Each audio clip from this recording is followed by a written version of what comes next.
I had been a chaplain at Mercy Ridge Regional for 11 years before I ever walked into a medical board hearing. The morning I walked into that one, told myself I was there as a formality, a character statement, a pastoral presence, familiar face in the gallery for a woman I'd watched work the night ward for going on 3 years. I told myself it wouldn't come to much. I was wrong about that. I have been wrong about a few things in my life, and I am not ashamed to say so. That morning in the Crestfield County Courthouse sits near the top of the list. Her name was Claire Marin. She had come to us quietly. Night shift, Ward 4 North. The kind of nurse who never asked you to notice her and never needed you to. I had noticed her anyway. The way you notice a person who moves through a chaotic floor, like she has already seen worse and already knows how it ends. She was young, late 20s, maybe just past 30, with dark eyes that stayed level no matter what came through the door, hands that moved with a certainty. I had learned to associate with people who had trained for something much harder than a hospital ward. Didn't know what that was then. I found out in that courtroom. Dr. Emmett Voss had filed the complaint 4 months earlier. He was a senior attending, pulmonology, 22 years at Mercy Ridge, the kind of physician who treated the hospital's reputation the way other men treat a personal possession. His complaint was formal, detailed, and damning on paper. Claire Marin had administered a medication adjustment during a night shift emergency without waiting for attending. Authorization, and when a patient had deteriorated faster than the monitors caught, she had intervened with a procedure that, Voss argued, fell outside her license scope. The patient had survived. That part didn't seem to weigh heavily on Voss's filing. I had read the complaint. I had also watched Claire work the night that patient coded. Watched her do what she did with the same calm steadiness she brought to everything, and I had thought, a person doesn't move like that from nursing school. I had not said so in any formal context. I wish I had said so sooner. The hearing room was smaller than I expected. Fluorescent, wood-paneled on 2 walls, a long table at the front, where 3 board members sat with their folders open.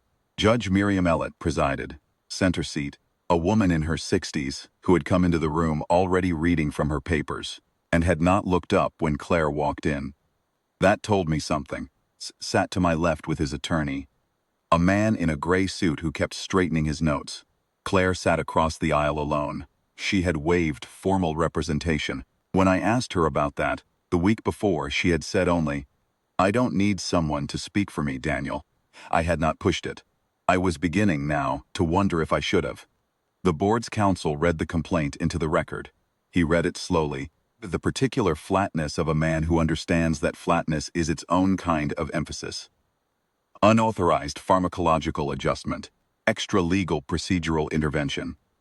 Pattern of independent clinical decision-making, inconsistent with registered nurse licensure.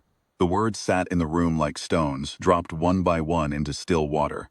I watched Claire through all of it. She did not shift in her seat. She did not look at Voss, did not look at the board. She kept her hands flat on the table in front of her and looked at a point just above the board, center chair, steady as a fixed point on a map. Judge Ellett asked if Miss Marin wished to make an opening statement. Claire said, "I'll respond to questions, Your Honor." Ellett looked at her for a moment with an expression I recognized, the expression of someone who has already decided but wants the process to feel fair. Then she turned back to her folder. The questioning lasted 40 minutes. Voss's attorney walked through each incident with practiced precision, and each time Claire answered in the same measured, factual way. Here is what the patient's status was. Here is what the monitors showed. Here is the clinical reasoning behind each decision. Here is what would have happened if I had waited. She never apologized. She never softened the account to make herself sound smaller. She laid out her reasoning the way you lay out a set of tools. Everything in its place. Everything with a purpose. I found myself leaning forward. I found myself thinking, "Where did you learn to think like that?" Ellett interrupted once halfway through. "Mrs. Marin, that your license to practice as a registered nurse does not authorize the procedures you've described. I'm aware of what my license authorizes, Your Honor." "Then help me understand why you proceeded as though it did." Claire looked at her directly. "Because the patient was dying and I knew how to stop it." The room was quiet for a moment. Then Ellett made a note and moved on. and I could see from the set of her mouth that she had not been moved, or had decided not to be. The board members to her left and right were writing things down. Voss's attorney was already framing his closing argument in his posture, in the way he'd begun to settle back in his chair. I thought we are going to lose this. That was when the man in the back stood up. I had not noticed him come in. He was somewhere in his mid-30s, broad across the shoulders, a slight unevenness in his gait when he'd found his seat. The kind that comes from a long recovery and doesn't fully resolve. He was in civilian clothes, dark jacket, no insignia. But he held himself with a stillness that reminded me of Claire, and when he stood, the room felt it before anyone had processed why. Your Honor. His voice was quiet and carried anyway. I'd like to speak. Elliot looked up with the expression of someone who has had gallery interruptions before and does not welcome them. This is a closed proceeding. You are not a scheduled witness. I know that. He didn't sit down. My name is Aaron Cross.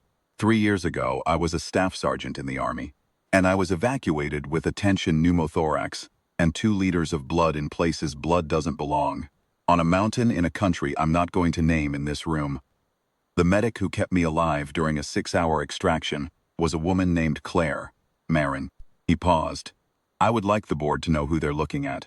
The room had gone very still. Elliot said, Mr. Cross, this proceeding. Her call sign was steady. He said it simply, as though he were reading it off a document he had memorized long ago. She held a needle in my chest for 4 hours with one hand and managed 2 other casualties with the other. She made 3 clinical decisions during that extraction that her supervising flight surgeon later said he would not have thought to make. He said so in writing. Cross reached into his jacket and produced a folded sheet of paper.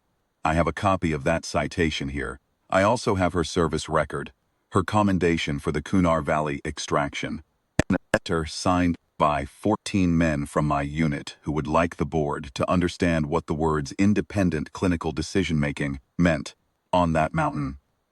He set the papers on the edge of the nearest board member's table without being asked. She didn't wait for authorization then, either. We're alive because she didn't. Nobody wrote anything down. I looked at Claire. She had turned in her chair to look at Cross, and it was the only time that morning I saw her composure shift. Not break, never break, but shift. The way a held breath finally releases into something steadier than the breathing that came before. She gave him a single small nod. He gave her one back, and then he sat down. Elliot looked at the papers. She looked at Claire. She looked at Voss, who was looking at his hands. The board member on the left leaned toward Elliot and said, "Sing, I ain't here." Elliot listened, then set down her pen. The hearing recessed for 11 minutes. When the board returned, Elliot read into the record that in light of newly presented documentation pertaining to Miss Marin's clinical training and service history, the board found insufficient grounds to proceed with license revocation, and the complaint was dismissed with a formal notation that the respondent's prior service record had been entered into evidence and would be preserved with the case file. She did not look at Voss when she said it. Voss did not look at Claire when he gathered his papers. His attorney said something to him in a low voice, and he nodded, but his eyes stayed down. And I watched him walk out of that room, looking smaller than he had walked in. Claire stayed seated until the board had filed out. Then she stood, smoothed her scrubs. She had come in her work clothes, as though she had not considered the hearing worth dressing differently for, and turned to find Aaron Cross already moving toward her from the back of the room. They shook hands. She said something I was too far away to hear. He said something back. Whatever it was, she nodded, and the set of her jaw was the same as it had been all morning. Level, certain, held, but her eyes were something else now. I walked over when Cross had gone. You knew he was coming, I said. I hoped he was coming, she said. He called me 2 days ago. I told him he didn't have to. Clearly he disagreed. She looked at the door where the board had gone, and then at the door where Voss had gone, and she said nothing for a moment. Then, the patient from that night, the one Voss filed on. He went home last month. Wife and 2 kids. He coaches his daughter's soccer team on Saturdays. She picked up her bag. That's what I had to say for myself. I didn't need someone to say it for me. I have thought about that morning many times since, about what it costs a person to sit in a room while their work is dismantled by someone who wasn't there, and to hold still, and to trust that the truth will eventually stand up on its own 2 feet. About a young woman in scrubs who trained for harder things than any of us in that room had seen, and who had never once asked to be seen doing it. About a man with an uneven gait who drove however far he drove and stood up in a closed proceeding because a debt is a debt, and some people still know that. The case was dismissed. She was back on Ward 4 North by 7 o'clock that evening. I have never once, in the years since, seen her ask anyone to notice her, but I notice, and I won't stop.